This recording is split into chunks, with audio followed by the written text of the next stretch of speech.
Eu enterrei o meu anel de noivado no jardim da nossa casa de família em Sintra, exatamente onde a minha mãe plantava as rosas que tanto amava, e jurei que ninguém mais pisaria naquele solo sem saber o veneno que eu havia semeado. Naquela noite, enquanto a minha irmã sorria para o espelho, provando o vestido que devia ser meu, eu assisti em silêncio, o coração latejando como um tambor de guerra fado, sabendo que o ensaio do casamento dela seria o meu palco de execução. E quando o padre perguntou se alguém se opunha, eu levantei-me não com lágrimas, mas com uma pasta de documentos que rasgaria a hipocrisia da nossa família como uma navalha afiada na pele. O sol de Lisboa filtrava-se através das cortinas de renda da nossa sala de jantar em Alfama, pintando padrões dançantes no chão de azulejos desgastados pelo tempo, como se o próprio Tejo conspirasse para iluminar os segredos que se acumulavam nas nossas vidas. Eu era a filha do meio, sempre invisível, a que arrumava as peças que os outros derrubavam. O meu nome é Ana, e naquela manhã de verão, com o cheiro de pastéis de nata a invadir o ar da cozinha, eu acreditava que o futuro seria como o vinho do Douro, encorpado, maduro, partilhado em copos tilintantes de alegria. Mas o destino, esse traidor caprichoso, tinha outros planos, tecidos com fios de inveja e mentiras que se entrelaçavam como as ruas labirínticas do Bairro Alto. Lembro-me do dia em que conheci o Miguel. Foi num festival de fado em Alfama, onde as vozes roucas de Amália ecoavam nas paredes caiadas, misturando-se ao sal do mar e ao fumo das sardinhas grelhadas. Ele era alto, com olhos castanhos que pareciam poços de mel, e um sorriso que desarmava as defesas mais altas. Trabalhava como arquiteto, restaurando os palácios decadentes do Chiado, e falava de linhas retas e curvas impossíveis como se fossem metáforas para o amor. Ana, tu és como o aqueduto das águas livres, disse-me ele na nossa terceira conversa, forte por fora, mas com um fluxo invisível que nutre tudo à tua volta. Ri-me, sentindo o rubor subir às bochechas, e pensei que, pela primeira vez, alguém me via de verdade. A minha família era o epicentro de tudo. O pai, um ex-militar reformado de Setúbal, com as mãos calejadas de anos a manejar redes de pesca antes de subir na hierarquia, governava a casa com a rigidez de um decreto. A mãe, descendente de uma linhagem de bordadeiras do Minho, tecia não só mantas como narrativas, histórias de sacrifício e dever filial que nos moldavam como argila. E depois havia a Isabel, a minha irmã mais velha, 2 anos à minha frente, com o cabelo negro ondulado que caía como uma cascata de ébano e um jeito de rir que enchia salas inteiras. Ela era a estrela, a que brilhava sem esforço, enquanto eu era a lua, refletindo luz emprestada. Apresentei Miguel à família num domingo de família em Cascais, onde o mar batia contra as falésias como um coração impaciente. O pai aprovou de imediato, um homem de bem, este, com raízes firmes como as oliveiras do Alentejo, e a mãe preparou um bacalhau à brás que poderia ter alimentado um regimento. A Isabel chegou atrasada, como sempre, com um vestido florido que sussurrava promessas de verão eterno, e sentou-se ao lado dele, inclinando-se um pouco mais do que o necessário para ouvir as suas histórias sobre projetos em curso. Conta-me mais sobre esse palácio no Rocio, disse ela, os olhos fixos nos dele, e eu senti um formigueiro incomode na nuca, como se uma brisa fria tivesse atravessado o calor da tarde. Não pensei nisso na altura. O amor cega, ou assim dizem os poetas portugueses, e eu estava cega de felicidade. Meses se passaram em beijos roubados nas escadarias do Bairro Alto, passeios de elétrico pelo Tejo ao pôr do sol, e noites em que nos perdíamos nos lençóis de linho, sussurrando planos de um futuro juntos. Propôs-me casamento numa viagem a Porto, de joelhos no tabuleiro da ponte de Dom Luís I, com o Douro a serpentear lá embaixo como uma veia de vinho tinto. O anel era simples, ouro amarelo como a safira do tamanho de uma lágrima, e eu disse sim sem hesitar, sentindo o mundo expandir-se à minha volta. Mas as fissuras começaram a aparecer como rachaduras numa parede de adobe após a primeira chuva forte. A Isabel começou a aparecer mais nas nossas vidas. Só para ver como estás, mana, dizia ela, mas os seus olhos demoravam-se no Miguel, traçando os contornos do seu rosto como se memorizasse um mapa. O pai, que nunca fora de grandes afetos, elogiava abertamente, a Isabel é como o vinho verde, fresca, efervescente, conquista qualquer um. E a mãe, a mãe, com os seus olhares cúmplices, sussurrava-me ao ouvido, cuida-te, Ana, a vida não é só rosas, há espinhos para quem não vigia. Eu ignorei os sinais, ocupada com os preparativos.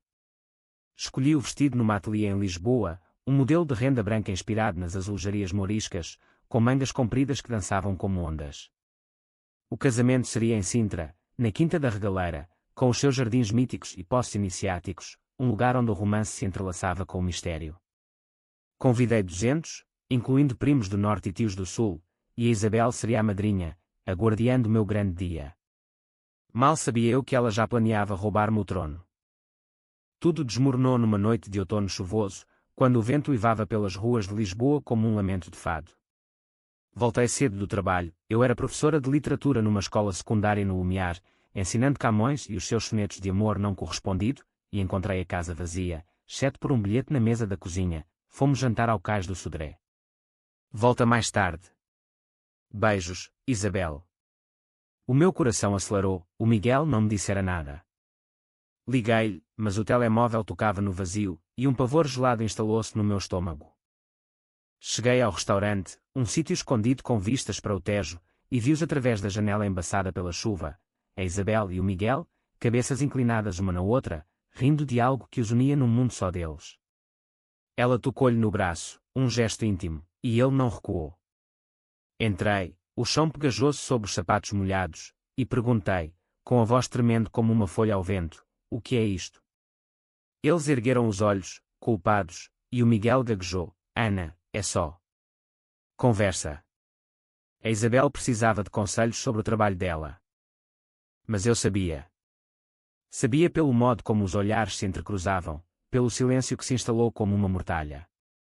Naquela noite, sozinha no nosso apartamento em Belém, com o som das carraças do mosteiro dos Jerónimos ao fundo, chorei até o amanhecer, sentindo o amor evaporar-se como o nevoeiro matinal do rio. Os dias seguintes foram um limbo de negações e silêncios cortantes, como as lâminas de um canivete suíço que se fecha devagar. O Miguel jurou fidelidade, disse que fora um erro, um lapso de vinho do Porto a mais, mas os seus olhos desviavam-se dos meus, fugindo para o telemóvel que vibrava incessantemente com mensagens dela. Eu perdoei-o, ou fingi perdoar, porque o amor, esse demónio teimoso, agarra-se às ilusões como era a uma fachada em ruínas. Mas a Isabel... A Isabel era o veneno puro, destilado com doçura. Confrontei-a no jardim da casa de Sintra, onde as estátuas de pedra dos avós pareciam julgar-nos com olhares vazios. Porquê, Isabel? Ele era meu. Ela sorriu, aquele sorriso de rainha destronada que reconquista o cetro, e respondeu, porque ele olha para mim como nunca olhou para ti, Ana. Tu és a segura, a certinha, eu sou o fogo que o consome. As palavras atingiram-me como murros no peito, e eu vi, pela primeira vez, a verdade nua. Não era só sobre o Miguel, era sobre a família inteira, sobre quem merecia o centro do palco na ópera da nossa vida. Os pais souberam, claro. A mãe chamou-nos para uma conversa de família, na sala de estar, com o crucifixo de madeira de oliveira do hospital pendurado na parede como um juiz silencioso. O pai sentou-se na sua poltrona de couro gasto, fumando um charuto que enchia o ar de fumaça acre, e disse, casamentos são como alianças políticas, filhas. Escolhem-se pelo que fortalecem a casa. A Isabel chorou, lágrimas perfeitas que rolavam como pérolas, e contou uma versão editada. O Miguel a abordara, ela resistira, mas o destino. O destino interviera. O Miguel, convocado, confirmou tudo com a cabeça baixa, traindo-me com o silêncio de um covarde. Eu gritei, as veias pulsando como rios em fúria. E eu? E o nosso laço de sangue? A mãe tocou-me no ombro, os dedos frios como mármore. Ana, minha querida, a Isabel precisa disto mais do que tu. Ela luta tanto na vida, com o emprego instável, os sonhos adiados. Tu és forte, aguentas. Forte. A palavra ecoou na minha mente como um insulto, porque a força, nessa casa, era sinônimo de invisibilidade, de carregar o fardo sem reclamar. Eles cancelaram o meu casamento sem cerimónia, como se fosse um bilhete de comboio perdido. O vestido foi guardado no sótão, o anel devolvido ao Miguel com um envelope de condolências financeiras, para o teu futuro, escreveu o pai. A Isabel mudou-se para o apartamento dele em Belém, e as redes sociais explodiram com fotos deles, mãos entrelaçadas no mirador da Senhora do Monte, beijos ao luar no terreiro do Paço. Os comentários choviam, casal perfeito, Isabel, estás radiante. E eu? Eu sorria nas fotos de família, os dentes cerrados, enquanto dentro de mim uma tempestade se formava, negra como as nuvens sobre a Serra da Arrábida.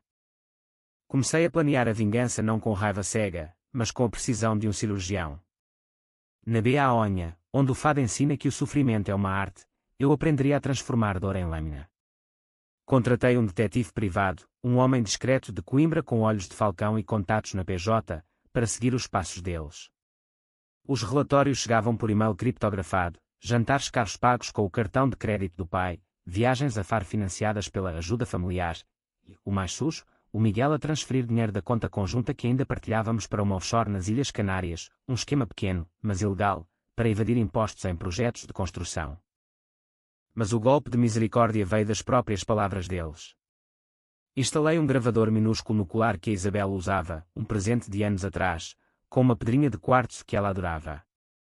Foi fácil, ela confiava em mim o suficiente para me deixar entrar no quarto durante uma visita de reconciliação. As gravações eram ouro puro, conversas sussurradas na cama, onde o Miguel confessava ter-me traído por tédio, a Ana é previsível, como um trem de Sintra, e Isabel ria, admitindo ter manipulado os pais. Eles sempre me deram o que eu queria, tu és só o bónus, amor. Ouvi aquelas fitas no meu apartamento alugado em Campo de Ourique, sozinha com uma garrafa de vinho de colares, o marulho distante do Tejo como banda sonora da minha fúria. Cada palavra era uma farpa no coração, mas também um tijolo na muralha da minha resolução. Não bastava confrontá-los, eu precisava de expor, de arrastar a podridão para a luz do dia, onde todos vissem. O ensaio do casamento deles seria perfeito, uma noite íntima na Quinta da Regaleira, com família, amigos e o padre local, sob as estrelas de Sintra que testemunharam tantos dramas.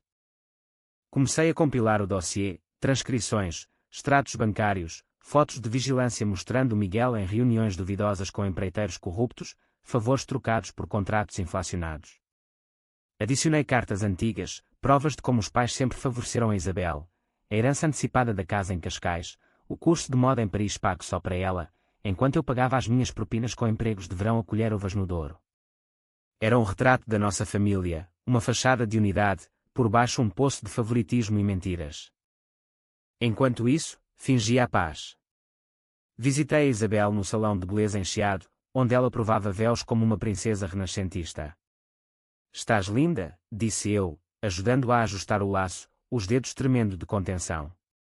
Ela abraçou-me, obrigada por perdoares, mana. Serás a minha madrinha. Ri-me por dentro, imaginando o caos que viria. Claro, respondi, não perderia por nada. Os meses voaram como gaivotas sobre o Tejo, e o dia do ensaio aproximava-se.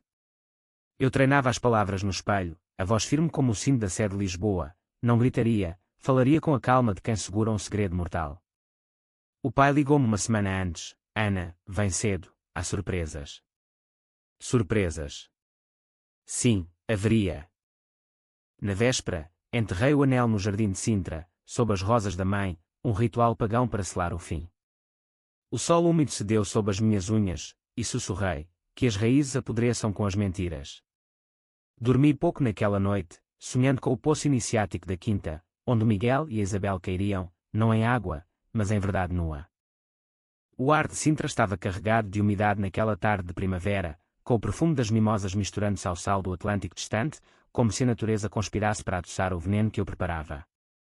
Cheguei à Quinta da Regaleira cedo, o sol filtrando-se através das copas das árvores antigas, pintando o chão de mosaicos com manchas douradas que dançavam como fantasmas alegres. O local era um sonho gótico, torres espiraladas, grutas ocultas, e o poço iniciático que descia em espiral para o submundo, um lembrete de que todo o paraíso tem o seu inferno subterrâneo. Eu vestira-me de branco, não de noiva, mas de vingadora, um vestido simples de algodão que ecoava a pureza que me roubaram. A família já se reunia no jardim, cadeiras de ferro forjado arrumadas em semicírculo à volta de uma mesa longa coberta de toalha de damasco, com centros de flores silvestres colhidas nas encostas da serra. O pai, de fato escuro e gravata de seda, cumprimentou-me com um aceno rígido. Ana, que bom que vieste. A Isabel está nervosa, mas radiante. Nervosa. Ri-me por dentro, ela devia estar, se soubesse o que eu carregava na pasta de cor preta, um artefato banal que continha o fim do seu conto de fadas. A mãe agitava-se como uma abelha rainha, dirigindo os empregados da quinta com ordens precisas. Mais vinho, por favor, o tinto do Dão para acompanhar o queijo da serra. Ela beijou-me nas bochechas, o perfume de lavanda do Minho misturando-se ao seu hálito de ansiedade. Minha filha, perdoa-nos se as coisas mudaram. A família é assim, um rio que muda de curso. Mudei de curso, sim, pensei, mas o meu agora corria para o mar da retribuição. O Miguel chegou com a Isabel, de braço dado, ele num blazer azul que realçava os ombros largos, ela num vestido de chifão verde-oliva que sussurrava promessas de fertilidade. Os olhos dela encontraram os meus, e por um instante, vi o lampejo de triunfo, a irmã traída, reduzida à espectadora. Ana. Vem cá, ajuda-me com o colar, chamou ela, e eu aproximei-me, os dedos frios roçando a pele quente do seu pescoço enquanto ajustava a joia. O gravador ainda lá estava, invisível, um espião silencioso. Os convidados chegavam aos poucos, tias de leiria com rosários tilintantes, primos de Porto com sotaques nortenhos robustos, amigos do Miguel do Círculo Arquitetónico de Lisboa, todos carregando garrafas de moscatel e caixas de bolos rei fora de época. O ar enchia-se de conversas fragmentadas, sobre o preço das casas no Príncipe Real, o escândalo político em Belém, o último álbum de fado de Marisa. Eu circulava como uma hóstia, sorrindo, aceitando copos de Porto que mal tocava, sentindo o pulso acelerar como o de um toureiro antes da faena. O padre apareceu pontualmente às 7, um homem idoso de Mafra com a batina impecável e olhos que pareciam ter visto todos os pecados da cristandade. Boa tarde, família, disse ele, a voz grave quando no jardim como um sino. Estamos aqui para ensaiar não só os passos, mas os votos do coração. Sentámo-nos, o noivo e a noiva no centro, e o ritual começou, leituras de Eclesiastes, promessas trocadas em voz baixa, o anel imaginário deslizando pelo dedo. A Isabel olhava para o Miguel com olhos de cachorrinho abandonado, e ele retribuía com um sorriso que eu outrora pensara ser só meu. Foi quando o padre chegou à parte crucial: se alguém tiver algo contra esta união, que fale agora ou cale-se para sempre. O silêncio caiu como uma cortina de veludo pesado, quebrado apenas pelo chilrear de um pássaro nas copas. Levantei-me devagar, a pasta na mão, e todos os olhares viraram-se para mim como girassóis para o sol. Eu tenho algo a dizer, anunciei, a voz clara como o sino da Torre de Belém, sem tremor, sem hesitação. O pai franziu o sobrolho. Ana, isto não é hora. Mas eu ignorei-o, abrindo a pasta com um clique que soou como um tiro. Não é contra a união deles, menti com suavidade, mas contra as mentiras que a sustentam. Comecei com as gravações, reproduzindo num pequeno altavoz portátil que trouxera disfarçado de presente. A voz da Isabel encheu o ar. Eles sempre me deram o que eu queria, tu és só o bónus, amor. Garfos ecoaram, tias cobrindo a boca, primos inclinando-se para a frente. O rosto dela empalideceu, o verde do vestido tornando-se doentio contra a pele. O Miguel tentou interromper. Ana, para com isto, estás louca. Mas eu continuei, impassível, passando para os extratos bancários projetados num ecrã portátil que um amigo técnico montara atrás de mim. Aqui está como o noivo desviou fundos dos projetos da família para contas offshore, com a conivência da noiva. Murmúrios de choque, o pai levantou-se, o charuto caindo da mão, cinzas espalhando-se como neve suja. E então, o golpe final, as cartas, lidas em voz alta, revelando o favoritismo dos pais. A Isabel, a casa em Cascais, a Ana, nada além de ser forte. A mãe soluçou, um som gutural como o lamento de uma amor encantada, e o pai murmurou, não é verdade. Mas era, e todos o sabiam agora, o véu rasgado, a família exposta como uma casa de cartas no vento da serra. A Isabel gritou, mentira. Ela está a vingar-se porque perdeu. E eu sorri, pela primeira vez em meses, um sorriso afiado como o punhal de um bandido de Alfama. Perdi? Não, mana. Tu roubaste. E agora, todos veem o que é por baixo do teu brilho. O caos irrompeu, convidados dispersando-se como folhas ao vento, o padre abençoando o ar com água benta como se exorcizasse demónios, o Miguel arrastando a Isabel para longe enquanto ela soluçava acusações. Eu fiquei ali, no centro do furacão, sentindo não alívio, mas uma hollow victory, o vazio de quem cortou o laço que o prendia. A noite caiu sobre Sintra como um manto de veludo negro, salpicado de estrelas que piscavam indiferentes ao drama humano abaixo, enquanto o eco das minhas palavras ainda pairava no ar úmido do jardim da quinta. Os convidados partiam em ondas, carros rangendo na gravilha como dentes cerrados, sussurros de escândalo misturando-se ao canto dos grilos. Uma tia de leiria agarrou-me o braço no portão. Ana, minha querida, isso foi coragem ou loucura? Deus te perdoe. Eu ri, um riso seco como o vinho de mesa barato, talvez ambos, tia. Mas o perdão? Isso é com ele. Voltei para Lisboa de táxi, o motorista um lisboeta taciturno que comentou o trânsito na IC19 como se fosse o único drama do mundo. O meu apartamento em Campo de Ourique esperava-me silencioso, as paredes e quando o vazio que agora preenchia o meu peito. Despejei-me na cama sem despir, o vestido branco amarrotado como uma bandeira de rendição, e chorei não pelo Miguel ou pela Isabel, mas pela ilusão da família que se desfizera como um de charuto. Os dias seguintes foram um vendaval de repercussões, como as marés altas que invadem as praias da costa da Caparica. As mensagens inundaram o meu telemóvel, primos furiosos acusando-me de traidora, amigas do círculo da Isabel bloqueando-me em massa, e um e-mail do pai, curto e cortante: vem à casa amanhã. Precisamos de falar. A mãe ligou à noite, a voz embargada: Ana, o que fizeste? A Isabel está destruída, o casamento cancelado, o noivo fugiu para Faro com vergonha. Vergonha. A palavra era um bálsamo amargo, pela primeira vez, eles provavam o gosto dela. Fui à casa em Sintra na manhã seguinte, o sol filtrando-se através da névoa da serra como um véu rasgado. O jardim parecia o mesmo, mas as rosas da mãe murchavam ligeiramente, pétalas caídas como confetes de um carnaval acabado. O pai esperava na varanda, sem charuto, as mãos trêmulas segurando uma chávena de café. Senta-te, disse ele, e pela primeira vez, vi rugas que não notara antes, sulcos de uma vida de comandos que agora se dissolviam. Porquê, Ana? Porquê expor tudo assim? Perguntou ele, os olhos fixos no horizonte onde o Palácio da Pena se erguia como um sonho colorido.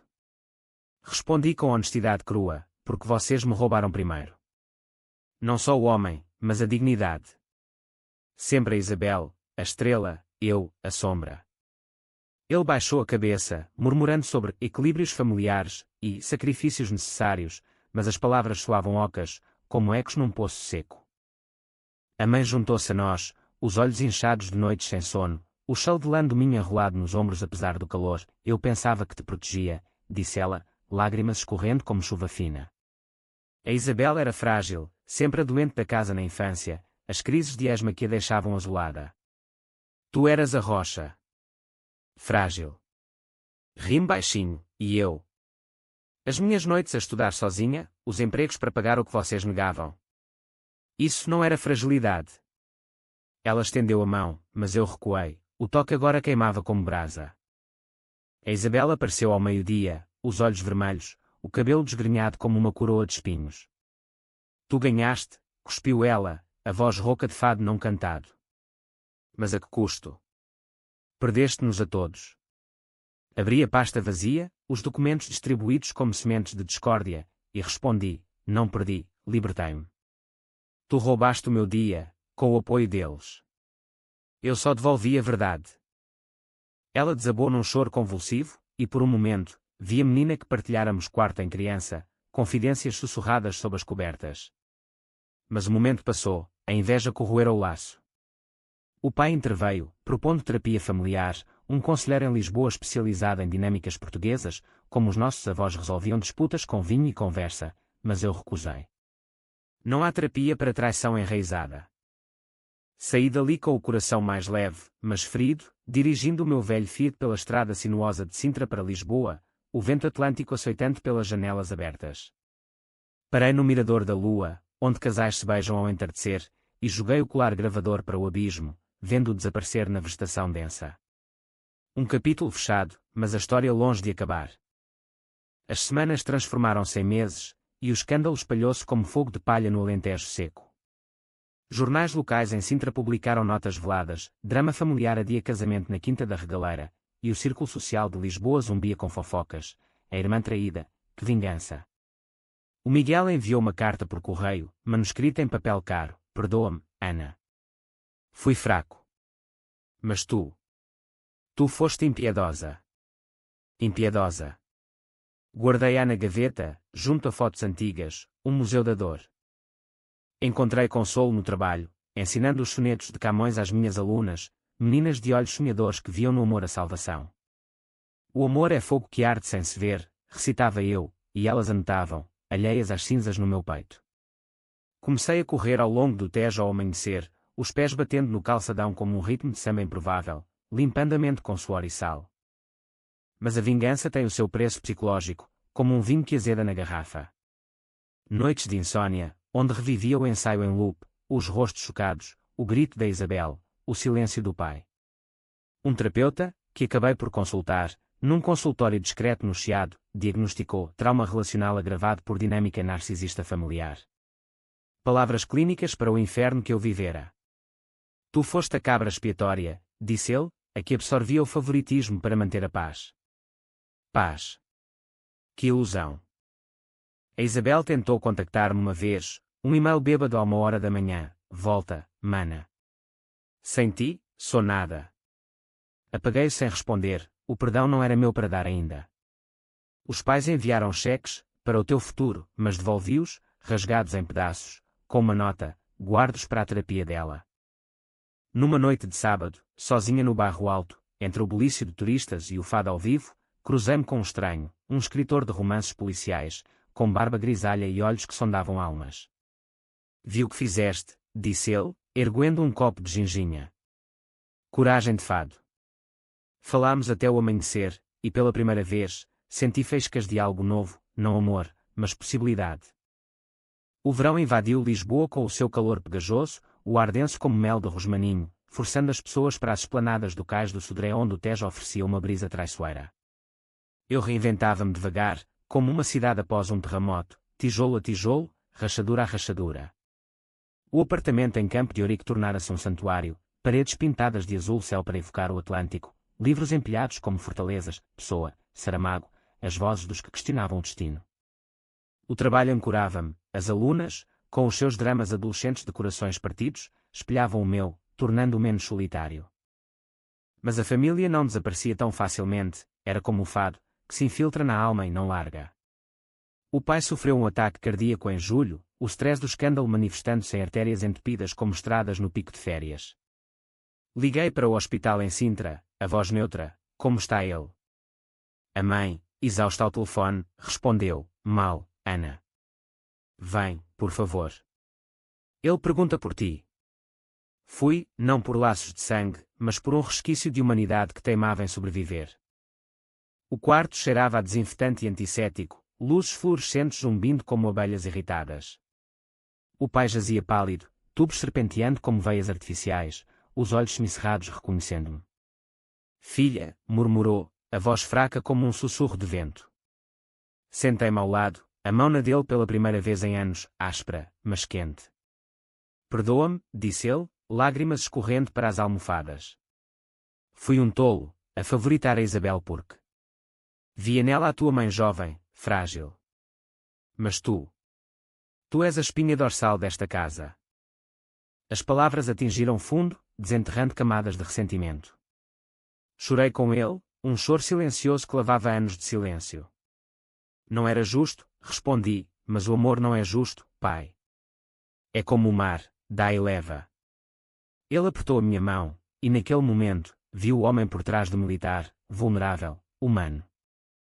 A Isabel visitou-o sozinha, ouvi dizer, o casamento cancelado deixara-a à deriva, de volta ao emprego precário de assistente numa galeria de arte no Chiado, onde vendia quadros que ninguém comprava. Mandou-me uma mensagem, o pai está mal por tua causa. Apaguei-a, mas o veneno infiltrou-se, questionando se a minha vingança fora um bálsamo ou uma ferida autoimposta. O Miguel reapareceu em agosto, num café em Belém onde eu lia o jornal de notícias com um galão. Sentou-se sem convite, mais magro, os olhos evasivos. Preciso de falar, disse, a voz rouca de noites sem sono. Ouvi, impassível, enquanto ele confessava, os esquemas financeiros parados pela PJ após denúncias anónimas, minhas, claro, e a Isabela culpá-lo por tudo. Tu eras a certa, Ana. Eu fui um idiota. Rime, amarga, idiota. Traidor. Mas aprende com isso, talvez ainda salves a tua alma. Ele partiu, e eu fiquei com o eco das suas palavras, um lembrete de que a vingança não cura, cicatriza, mas deixa marcas. Comecei a escrever, não um diário, mas fragmentos de uma história, inspirada no meu drama, disfarçada em ficção. Um editor de uma casa em Lisboa, contactado por uma amiga, leu amostras, tem o pulso do realismo português, Ana. Publicamos. O título provisório, Sombras de Sintra. Era catarse em papel, palavras derramando como vinho transbordado. A mãe organizou um jantar de reconciliação em setembro, na casa de Cascais, com o mar a bater nas falésias como um coração arrependido. Fui, vestida de cinzento neutro, o cabelo preso num coque severo. A Isabel estava lá, magra como uma silhueta de fado, os olhos evitando os meus. O pai, recuperado mas fraco, presidia a mesa com um brinde trêmulo, à família, que sobrevive às tempestades. Comemos robalo grelhado e salada de polvos, o silêncio pontuado por conversas forçadas sobre o tempo e os netos dos tios. Depois do pudim de leite, a mãe puxou-me para o jardim, onde as oliveiras sussurravam segredos ao vento. A Isabel quer pedir desculpa, disse ela. A minha irmã aproximou-se, as mãos torcidas como ramos secos. Eu errei, Ana. Roubei-te porque invejava a tua força. Perdoa. Olhei para ela, vendo não a vilã, mas a criança competidora que o favoritismo criara. Perdão leva tempo, respondi, mas o ódio acabou. Abraçámo-nos, rígidas como estátuas, mas era um começo, frágil, como o primeiro vinho verde. O outono trouxe mudanças, vendi o apartamento e mudei-me para um estúdio em Alfama, perto do coração pulsante da cidade, onde o fado me embalava à noite. O livro avançava, capítulos tecidos com as minhas cicatrizes, e as alunas notavam a diferença. Professora, tu brilhas mais. Brilhava, sim, não como a Isabel, mas como brasas sob cinzas, duradouras, quentes. Um dia, no mercado da Ribeira, cruzei-me com o escritor da barba grisalha novamente. Leste o meu rascunho? Perguntei. Ele sorriu, li. E convido-te para jantar. Não como vingança, mas como vida nova. Aceitei, sentindo o flutter de asas no estômago, não amor, ainda, mas curiosidade, como o primeiro gole de um vinho desconhecido. A família curava-se devagar, jantares semanais em Sintra, onde o pai contava histórias da sua juventude em Setúbal, a mãe bordava mantas com padrões de reconciliação. A Isabela encontrou um novo emprego, em terapia mesmo, para entender as minhas sombras, disse ela no e-mail. Ri-me, talvez a exposição tivesse salvado-nos a todas. Mas à noite, sozinha, desenterrei o anel do jardim em memória, polindo-o à luz da lua.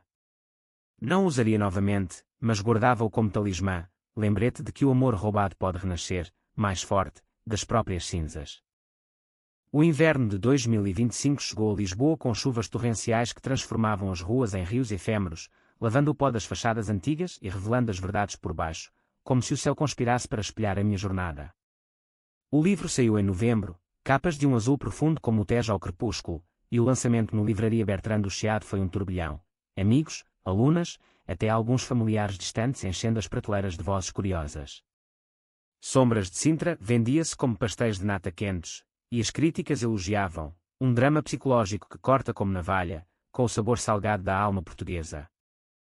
Li certos na apresentação, a voz firme quando entre os livros poeirentos, na beaônia das fachadas douradas, as traições florescem nos jardins escondidos.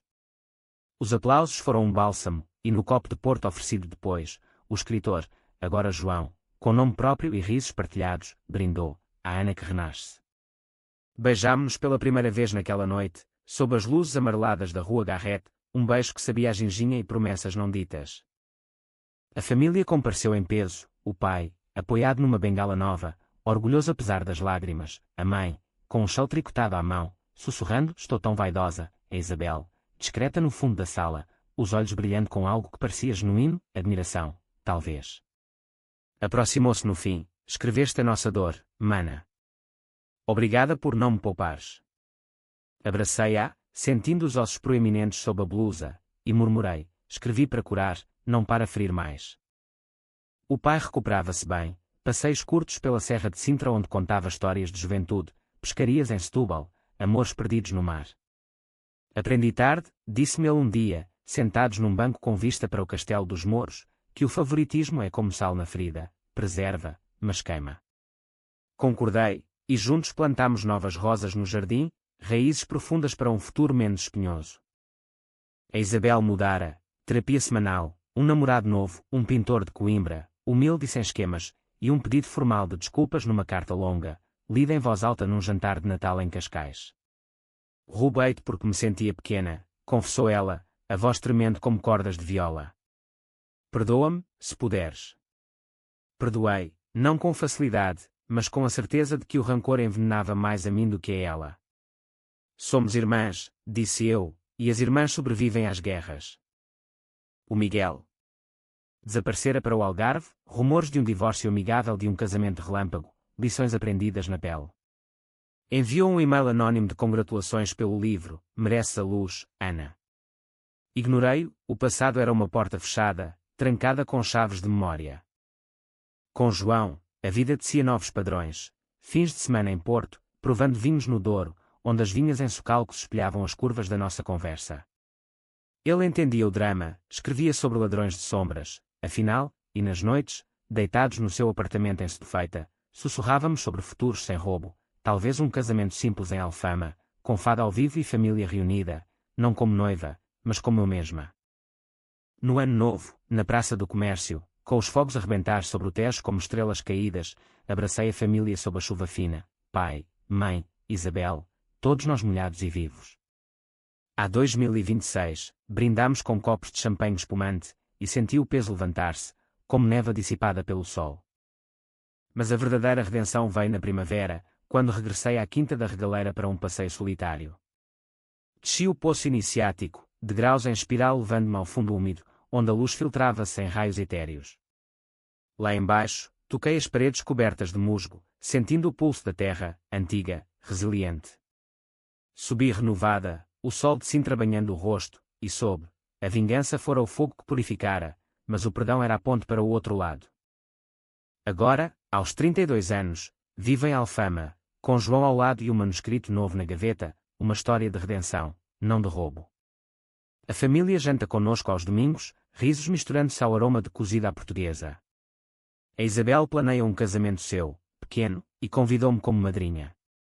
Desta vez, sem dramas, brinca ela. Sorriu, sem promessas, mas com verdade.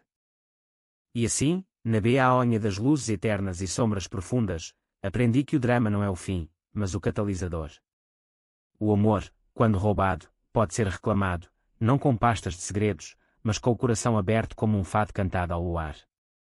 Enterrei as últimas farpas no Tejo, vendo-as levar pela corrente, e caminhei para o futuro, pés firmes no calçadão, o vento salgado sussurrando, tu és livre.